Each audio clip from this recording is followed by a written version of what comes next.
So thank you so much, everyone, for joining us today. Really excited to talk about risk and protective factors in cognitive aging and dementia, and specifically why this is such an important issue for women.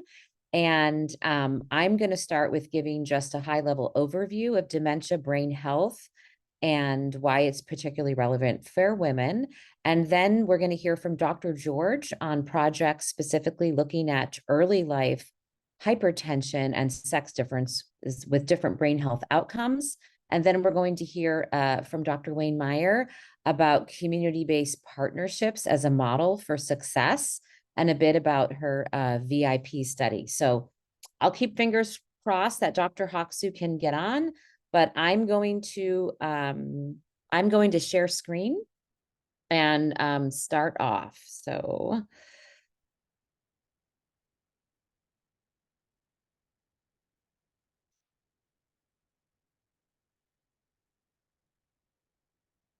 okay. Dr. George or Dr. Murray, can you tell me if you're able to see? Yeah, we see it, but we also see your notes. There we go. Perfect. Okay. All right. So let's get started. So talking today about women and dementia, risk and resiliency over the life course.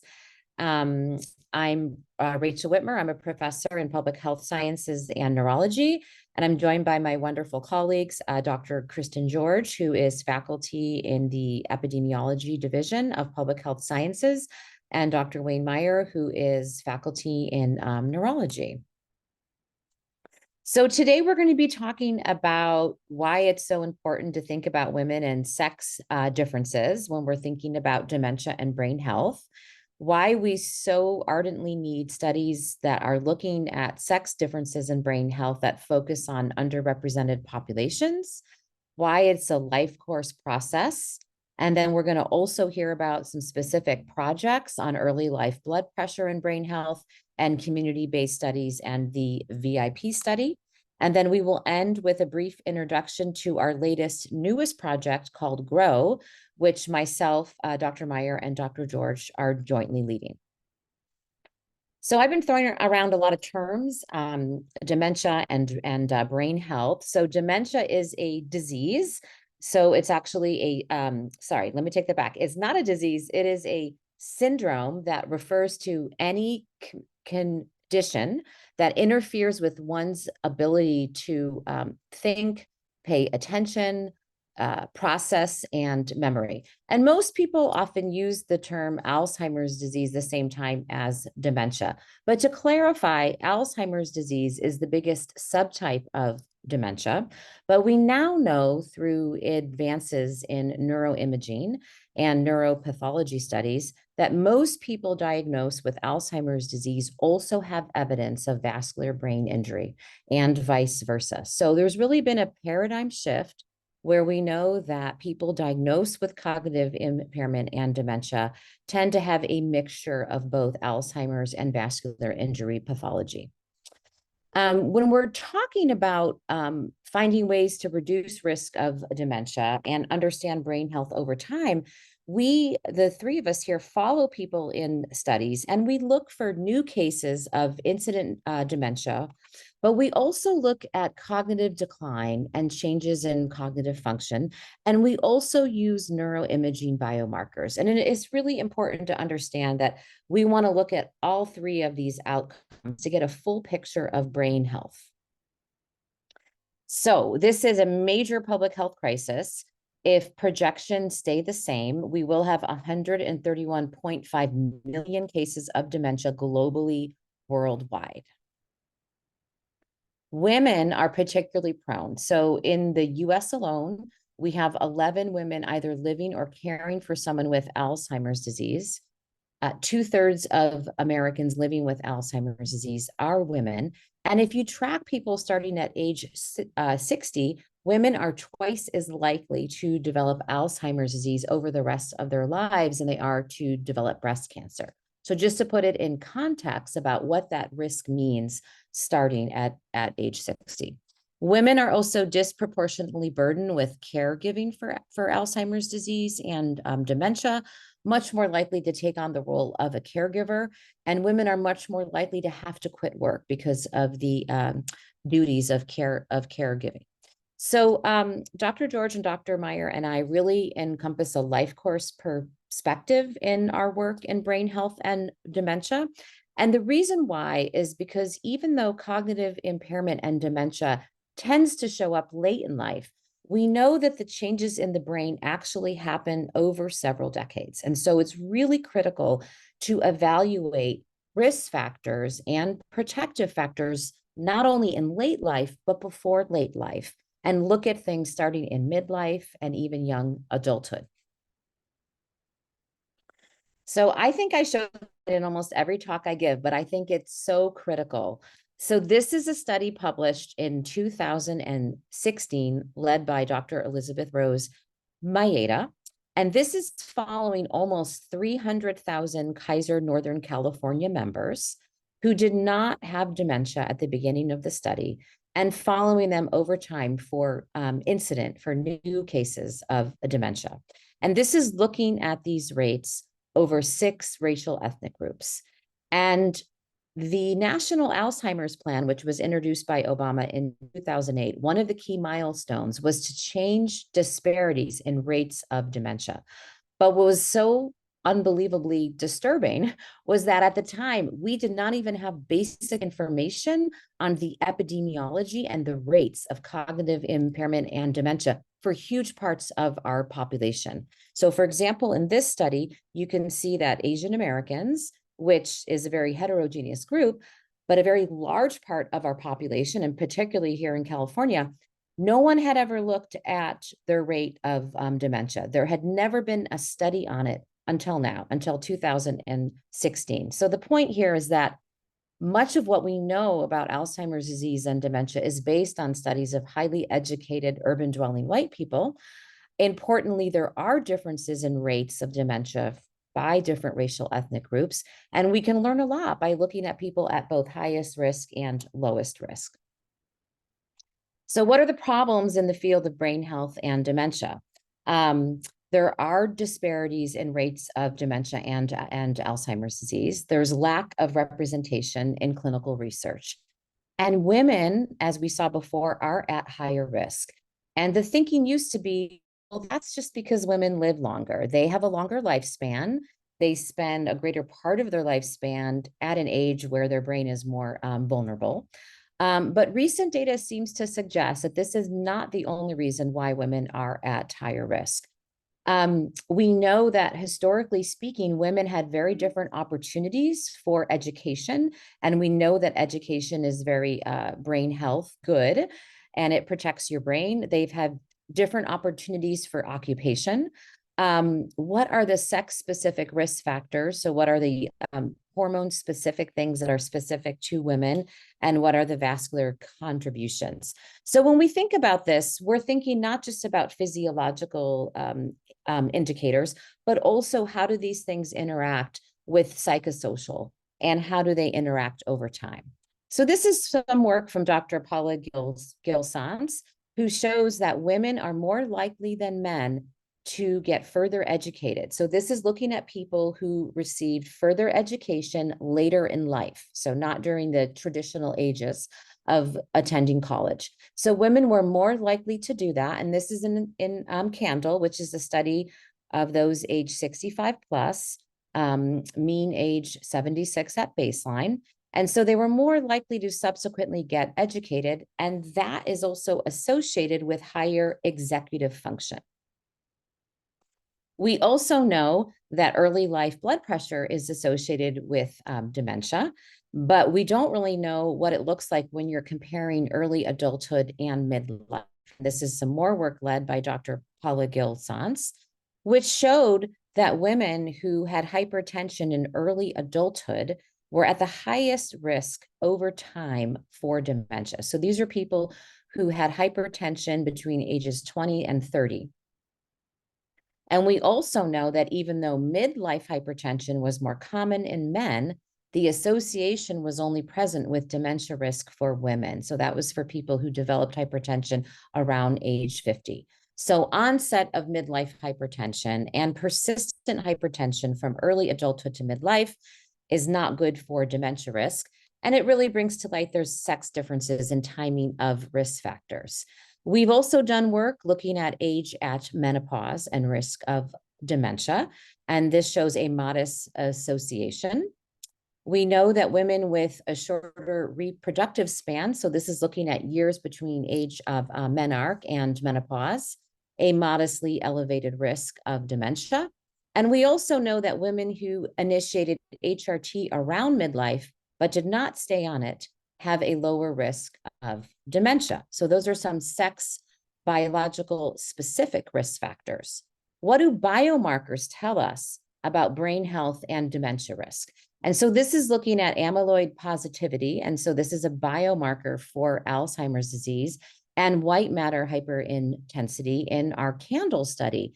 And women were more likely to have women were more likely to have amyloid positivity, which is a biomarker for Alzheimer's disease, a different distribution of white matter hyperintensity, which is a marker of vascular brain injury. And when we further break the data up by women who are cognitively normal versus those who are not, you can see that even women with normal cognition were more likely to have amyloid positivity, suggesting that perhaps there are sex differences in the prevalence of these biomarkers, even in people who are subclinical. We also know there are sex differences just in cognitive function. This is pretty well known. And women tend to perform much better on verbal memory. And this is a study looking at women with type 1 and type 2 diabetes and women without diabetes. And across the board, their verbal memory was stronger. This has led to a body of research that seems to suggest that because women perform differently on cognitive tests, perhaps they are diagnosed later with clinical dementia. So the NIH has a disparities framework looking at environmental, cultural, and behavioral and biological risk factors over the life course. But I asked the question today, how do these things vary by sex, and how do they vary by sex over time to affect differences in rates of dementia? So women are experiencing most of the cases of dementia. At age 65, their lifetime risk is double compared to men. And we don't think that the greater life expectancy is the main reason for this. And different hypothesized drivers could be education, occupation, physiological cardiovascular risk factors, and sex hormones specific. So we really need to have studies that are following women and are following women from different backgrounds, just to understand the natural evolution of cognitive aging so we can identify both risk and protective factors. I'm going to stop share, and we're going to hear now from Dr. Kristen George. Great, thank you. Okay, can you see my screen? Yeah, great. So I'm Dr. Kristen George, and I'm just going to briefly present on early adulthood hypertension and late life brain health. So hypertension, as Dr. Whitmer mentioned, is a really potent but modifiable risk factor for dementia. It's well established that there are differences in prevalence, awareness, treatment, and control by race and sex. And so briefly in the figure, we consistently see that Black Americans have the highest prevalence of hypertension, and men tend to have a higher prevalence of hypertension than women. We note that awareness is often highest in white Americans and among women. Treatment is also highest among white Americans and women, and control is often highest in women and also white Americans. So there's a lot more we can do in terms of prevalence, awareness, treatment, and control, especially among minoritized individuals. And so we have seen consistent associations between midlife hypertension and late life cognition and dementia, but we don't know as much about earlier in the life course, so young adulthood, how hypertension developed during that time period is associated with late life brain health. And so this is what prompted us to look at these two, to look at cognitive function and neuroimaging in two diverse cohorts. So I'm going to share some work using the Study of Healthy Aging in African Americans, or STAR, and the Kaiser Healthy Aging and Diverse Life Experiences, or CANDLE study. So CANDLE and STAR are harmonized cohorts of long-term Kaiser members, and all participants resided in California by the 1980s. And as long-term Kaiser members, they participated in what was called multiphasic health checkup. And so these were conducted as part of routine care, and it's where we were able to assess cardiovascular risk factors across young adulthood and midlife in these two cohorts. And so STAR started in 2018 and enrolled all Black Americans who are ages 50 and older. And then CANDLE started in 2017, enrolling adults ages 65 and older. And so again, STAR is all Black, and CANDLE includes approximately equal proportions of Black, white, Latino, and Asian participants. And so for both studies, we had about 25% of the participants complete neuroimaging.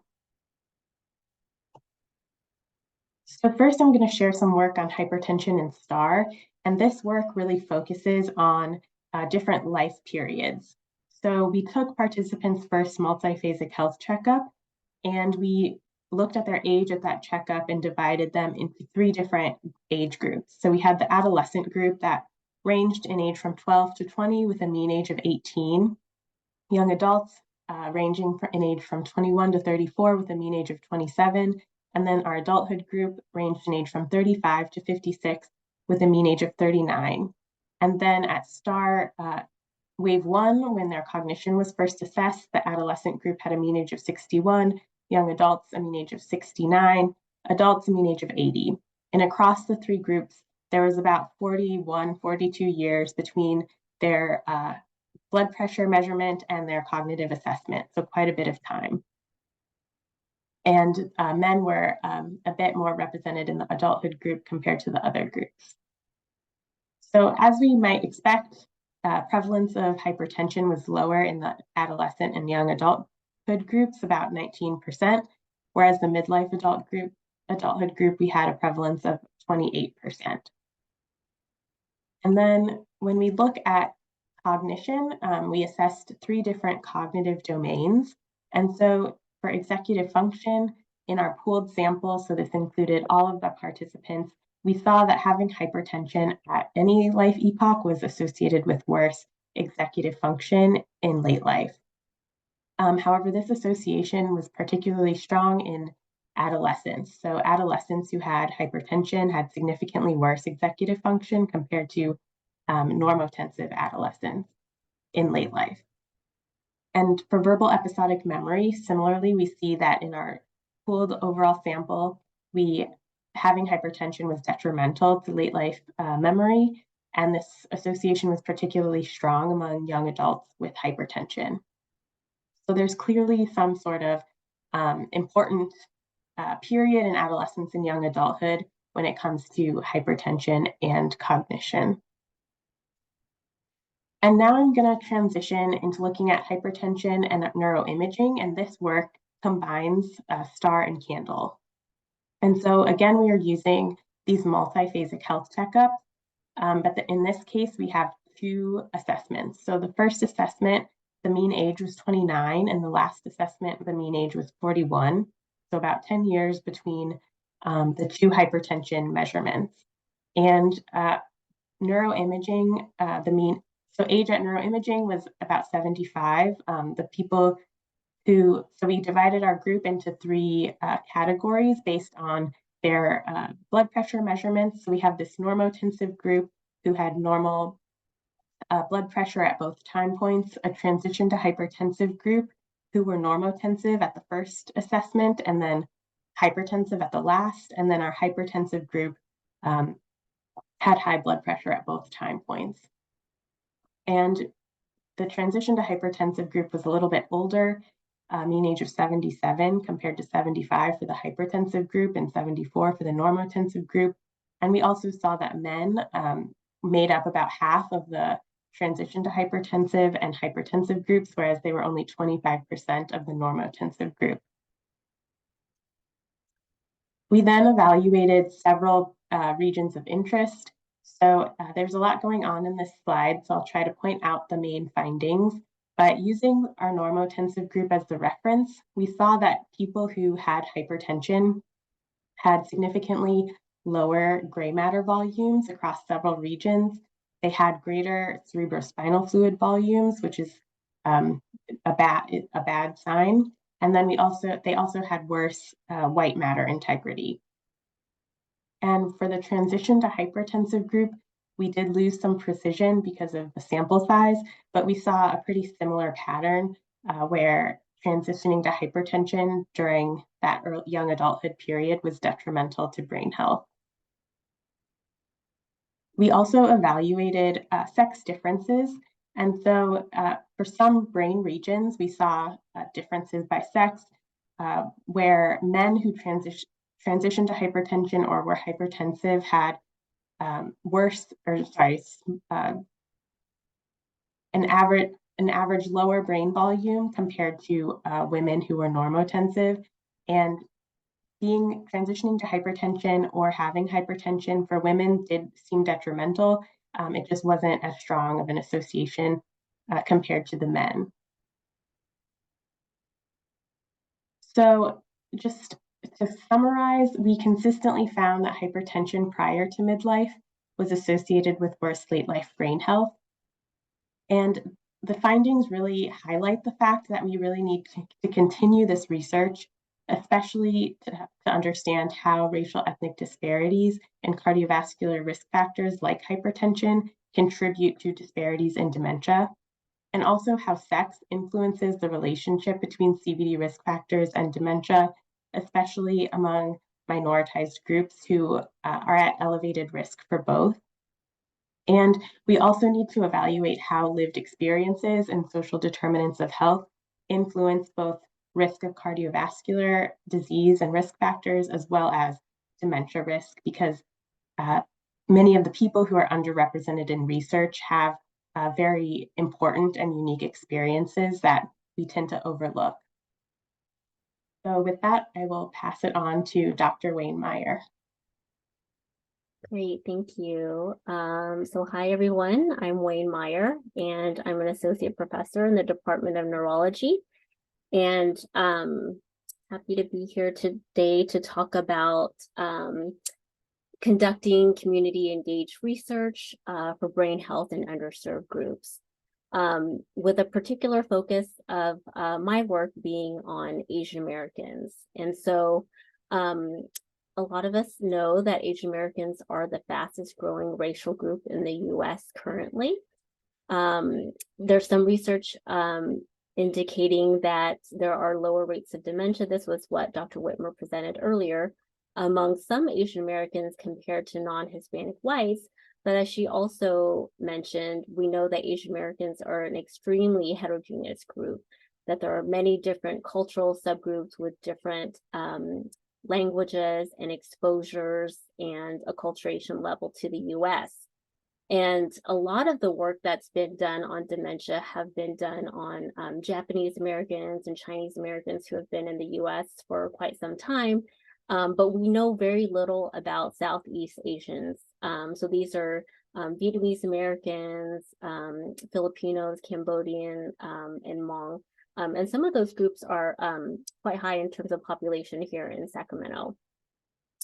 So a lot of my work has been done on Vietnamese Americans who, if you look at older Vietnamese Americans and compared them to other large Asian American subgroups of older adults, they have the poorest self-rated health and report the highest disability compared to other large Asian groups. They have the lowest levels of educational attainment and household income. They have the highest percentage of individuals with limited English proficiency. And a lot of this is due to just the history of the Vietnam War, exposure to wartime trauma, PTSD. A lot of them had to escape the country suddenly And so there was a loss of social status as well as resettlement challenges in the US. And so earlier studies of Vietnamese refugees found prevalence rates of depression as high as 70% in the population. Just a little bit of context. Again, they are a recent immigrant group compared to other Asian American groups. After the fall of Saigon in 1975, almost 125,000 refugees fled to the US. And there would be several waves over the next couple of decades of individuals coming to the US, each wave characterized, again, by different levels of SES, exposure to the US, acculturation level.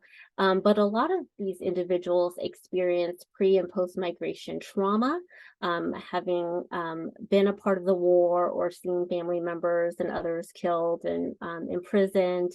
And so currently there are over 2 million Vietnamese Americans in the US today. And one of the earliest studies that I did on Vietnamese Americans was with a group of Vietnamese dementia caregivers, because Alzheimer's awareness and knowledge was very low in this group. And so I wanted to interview caregivers to understand what their life experiences were like and what their knowledge of Alzheimer's and dementia was. And so these were the major themes that came across from this early study in 2012, where they reported feeling a lot of a sense of loss and trauma, a lack of understanding about Alzheimer's disease. And they felt that because often multiple family members were a part of the caregiving experience and not just a single person, the family could be a source of support in dementia and dementia care, but they could also be a source of stress. And what I wanted to really focus on was this issue of loss and trauma, which I did not expect to come from these interviews, but that was a significant theme that emerged. And so that led me to this great community partnership that I've had since that time with ARI, or Asian Resources, which is a local community-based organization in Sacramento. They were established soon after the fall of Saigon, when this area started to see a significant number of Vietnamese refugees come to Sacramento, and they wanted to meet the needs and provide social services, language services to the community. And so they've been around for quite some time. I partnered with ARI and actually hired one of their staff to do community education around brain health and dementia. We brought in healthy brain foods like berries and other things like that, so that individuals could, tangibly learn about brain health and nutritious foods. We did a lot of community outreach before we started the research project. We went to temples and churches, health fairs, basically anywhere that would let us come, we would show up. And so that has led to the current R01 that I have from the NIA, called the Vietnamese Insights into Aging Program, or VIP. It's a collaboration with UCSF, as well as our community partners, ARI in Sacramento and ICANN in San Jose. And it's really the first study to look at cognitive health over time in such a large cohort of Vietnamese Americans in Sacramento and in San Jose. This is the conceptual model for our study. So the hypothesis is that they're taking a life course approach, that there are these early experiences of adversity and trauma that happened in Vietnam, that happened when people came to the US, that has contributed to their current cognitive function. And we look at whether or not adversity and trauma is related to cognition and mediated by cardiovascular disease and health risk factors, as well as depression and PTSD.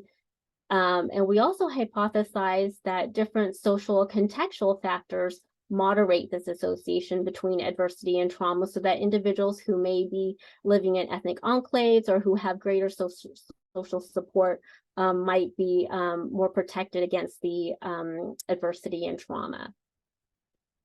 So this is a completely community-based cohort. So it's not a population-based study, but we are recruiting 540 older Vietnamese Americans into the VIP, 270 in Sacramento and 270 in Santa Clara.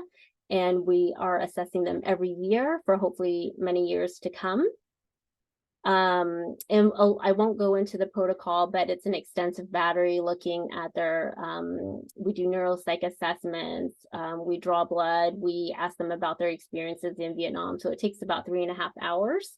And so a lot of what we've done, even before we started recruitment, was partner with ARI to, as part of their flu and COVID-19 vaccine events, give out flyers and educational materials about Alzheimer's. We participated in food distribution events with them, again, just to get to know the community, get to know who the people were in the community that we wanted to talk to. And actually, at their last food distribution event in 2021, we had our official launch of the study of the VIP, where we help distribute food and then handed out flyers about the study when we were ready to start enrolling. We also had different community health education events. So we had started the Vietnamese mini medical school online during the pandemic. And then last year was the first time we had it in person, and this has been a terrific collaboration with the CTSC, Elizabeth Steele and Sylvia Molina, as well as the Alzheimer's Disease Research Center and our VIP program. And we bring different experts to come and talk in language to the community about different health issues and problems that could affect older Vietnamese. And we actually have our next one tomorrow, Saturday, May 13th at ARI, and we have a great lineup of speakers to talk again about different health conditions that the community told us they wanted to hear about. We also, I strongly believe that in all of the community-based research that we do, that we need a strong community advisory board to help guide the research and to help us understand what the needs of the community are and how to reach them. And so this is the community advisory board for our VIP. I just wanted to present very quickly. We currently have 348 of our 540 total participants enrolled. And this was, again, during the pandemic, but we actually have a huge wait list of people who are interested in enrolling in the study. About half of them are women. You can see the mean age right here is about 73. We have a pretty good distribution of when individuals came to the US. And again, we're hypothesizing that different waves of people may have different exposures to trauma and looking at how that might influence cognition. And again, these are the different variables that we're looking at. So in conclusion, I think for any study that we want to do with underserved populations, that community engagement and outreach has to happen before actual research recruitment. It's really important to listen to community partners and key stakeholders. They may not always say what we want to hear, but I think it's really important for us to have that humility going into these conversations. We actually have a great community advisory board for our Alzheimer's Disease Research Center as well, to guide the research that a lot of our investigators are doing. Again, I think this is just so important for any research that proposes to engage underserved populations. I also believe in compensating our community partners and participants well, and to be a resource for them. And so a lot of the community health education that we do, the Vietnamese Mini Medical School being one of them, comes as a result of different evaluations and questionnaires that we give to people, asking them about what types of health topics are important to them. And then we provide that resource, that education to them year after year. So thank you so much. Stop sharing and hand it back to Dr. Whitmer. Okay, great. Thank you so much, Dr. George and Dr. Meyer. And I'm just going to share screen for the last portion.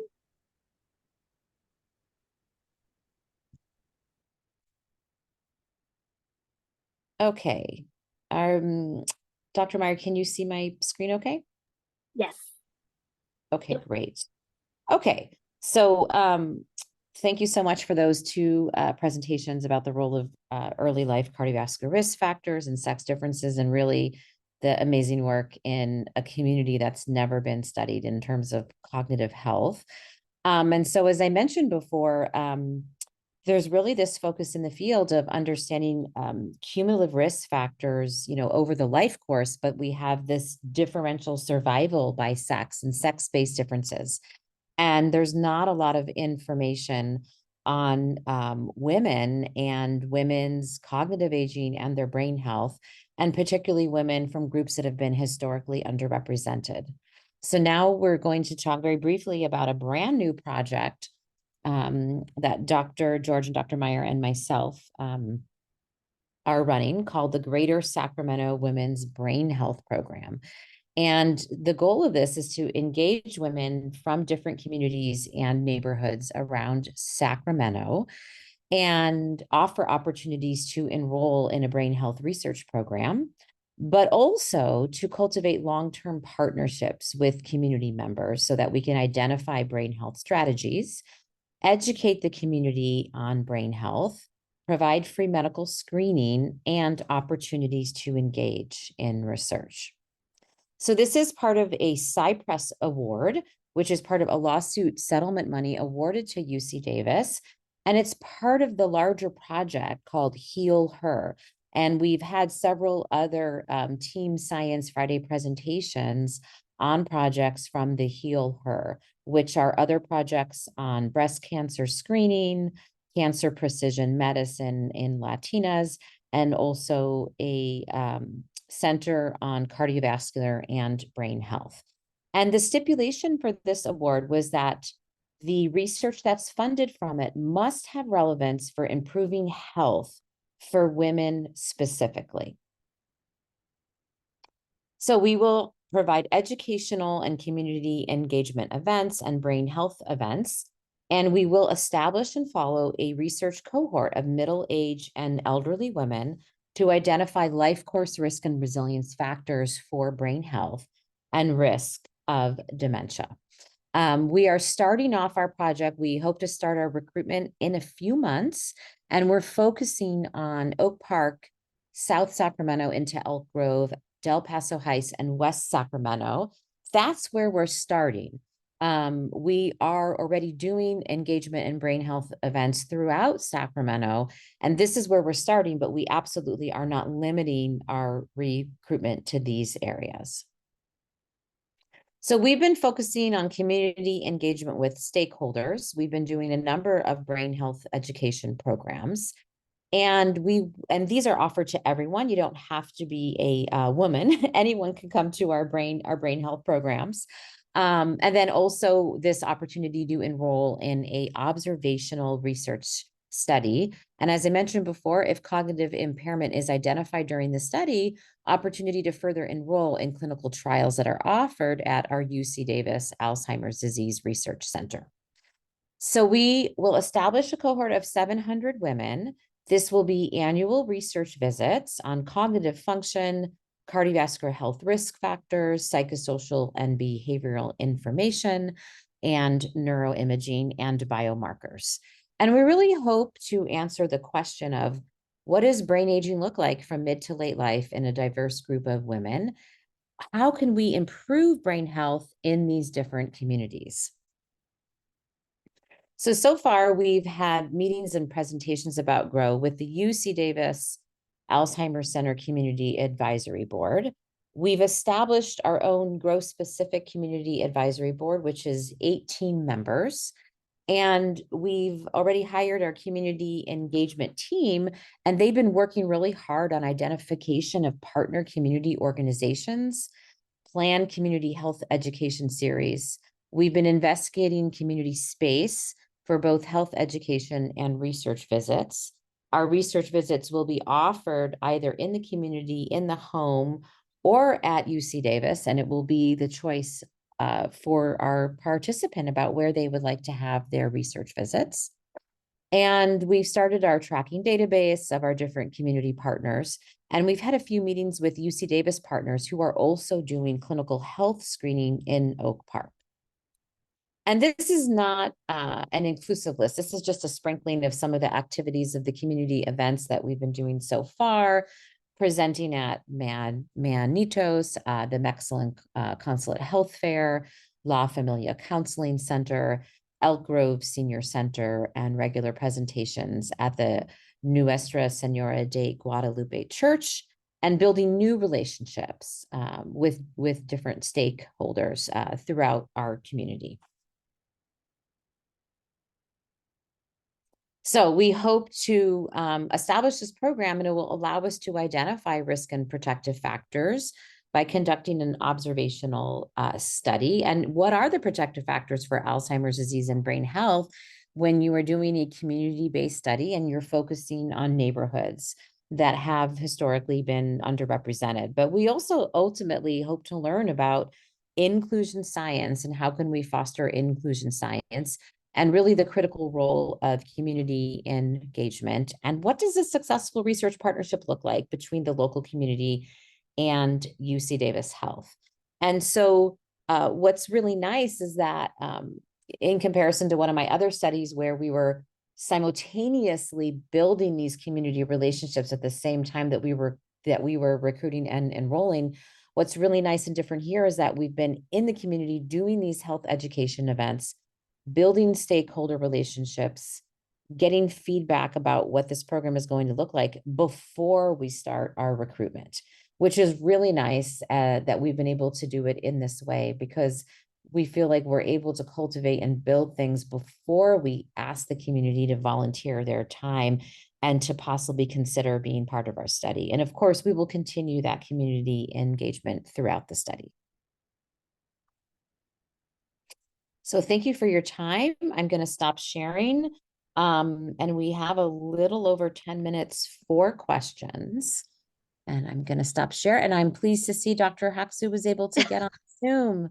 That's so great. Yes, at long last.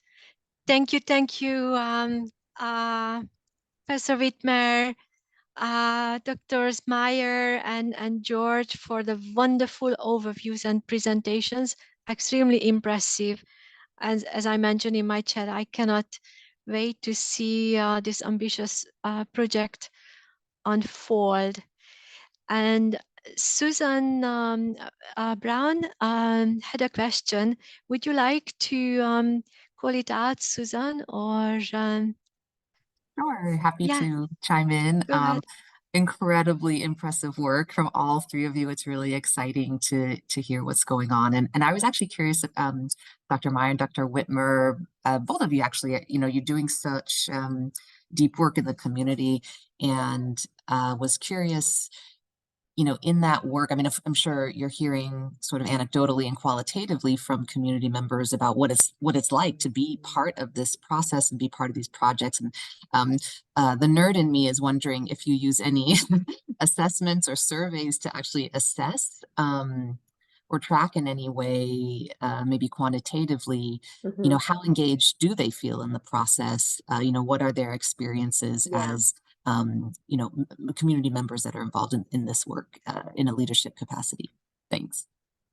Thank you, Dr. Brown. Great question. I can go first, Dr. Whitmer, if you don't mind.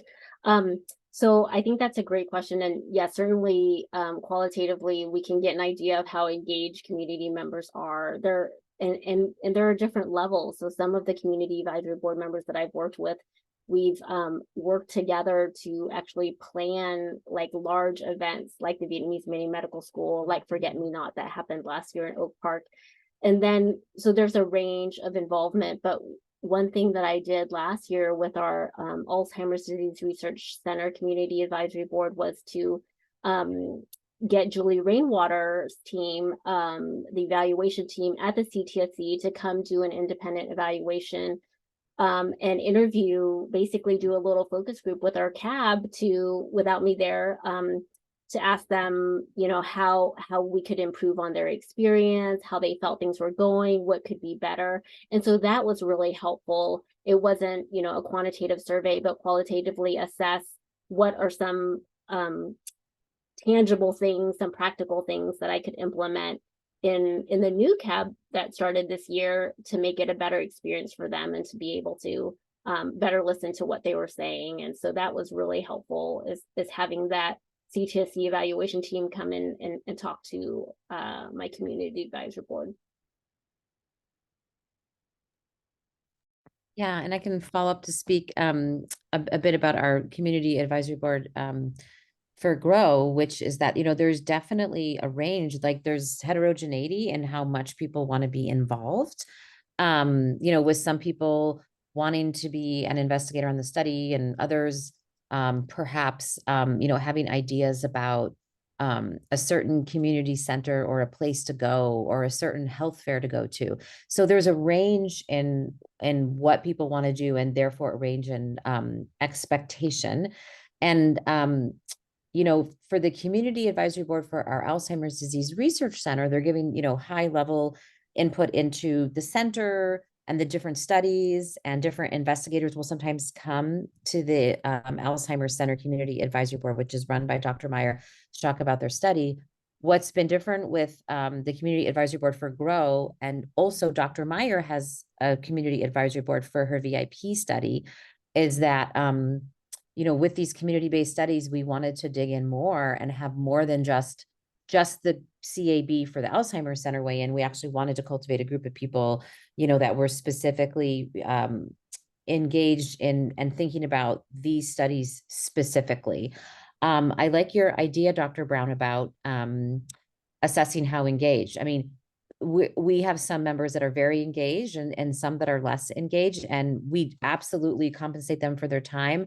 We're happy to take whatever people are willing to give, right? If people only have time to, I don't want to say only, but if people want to do the minimum, which is to meet with us 4 to 5 times a year for an hour and just give general feedback, that's great. If people want to be involved more, we have our director of community outreach engage with them and meet with them and hear from them about, what are they thinking about, and how, what would they like to see.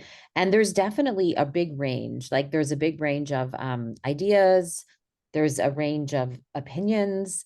And what's so nice about the community advisory board for GROW is we have people from all different neighborhoods and communities throughout Sacramento.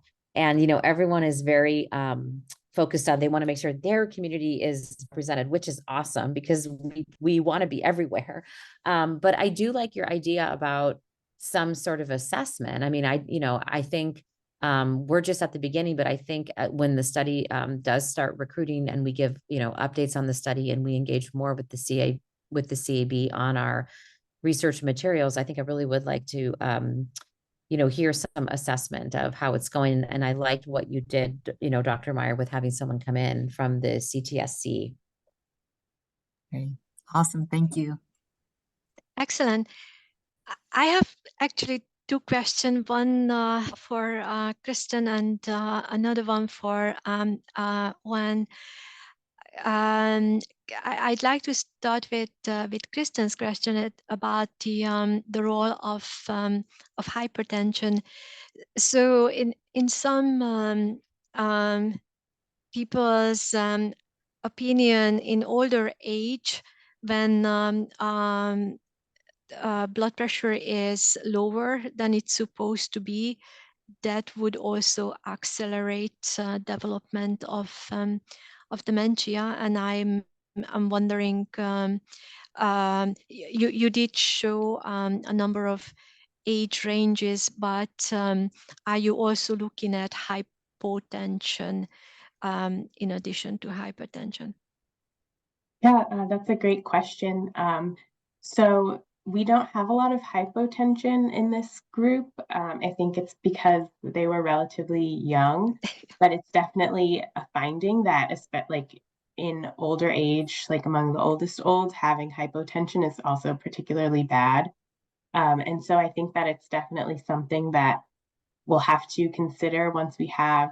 So the work I shared, we were kind of limited because we only really had like 2, maybe 3 time points that we could look at within those cohorts.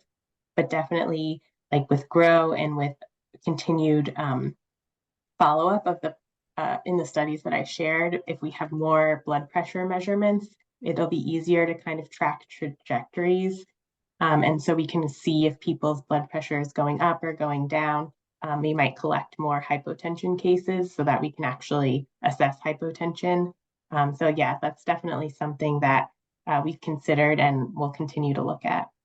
Yes, and the language capability outcome, cognitive outcomes, that was very, very interesting and sophisticated. So I'm not in this field, but I did have family members, oldest old, and some of them were not affected at all, but in addition to judgment impairment, I think the language impairment is very, very important. So thank you for looking into that, because I think those are the profound questions that everyone's asking these days of themselves. So not very many studies are specified into these areas.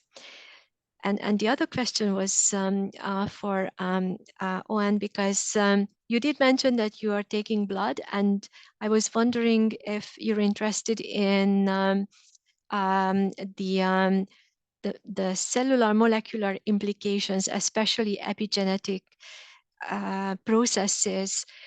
You are focused very much on the role of stress and Alzheimer's and depression and Alzheimer's and all of these, and cultural heritage and other experiences. All of them are relevant to epigenetic modification. Oh yeah, and I definitely have been thinking about that a lot. I think we just want to take it very slowly with this community, because it's never been done, this type of cohort study. So actually we didn't even ask for blood initially. We waited until the time 2 visit. So we have time 1 visit, time 2, time 3, and so on. Because we wanted to approach the community with care, and to let them know that this information is private, and so we asked for blood, but I think like in the future there will be opportunities, hopefully, to get DNA to look at future generations, potentially children of these individuals. And so that's definitely an area that we would like to go. Definitely, yeah. Thank you for explaining it. It's really interesting how you can approach you can't just plunge into research right away. I think community-based studies are very tricky. I'm sure Rachel can talk a lot about that, because this the Heal Her, and thank you for giving an overview of that program too, but it did require a huge foundation work with building all the infrastructure, including the relationship building.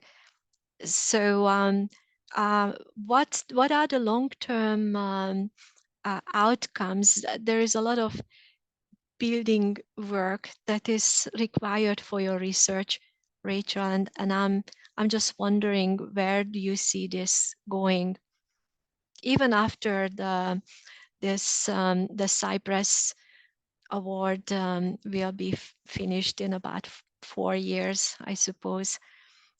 What do you think Yeah, will no. happen So, after? I mean, I think what's exciting is that this is the beginning, and with the successful launch of this, it does provide opportunities for us to build on this cohort. So, this award is, women specific, because that's a requirement. But, we hope once we successfully launch Grow, of course, we hope to extend it to men as well. And I think we hope to really extend it throughout the different communities in Sacramento.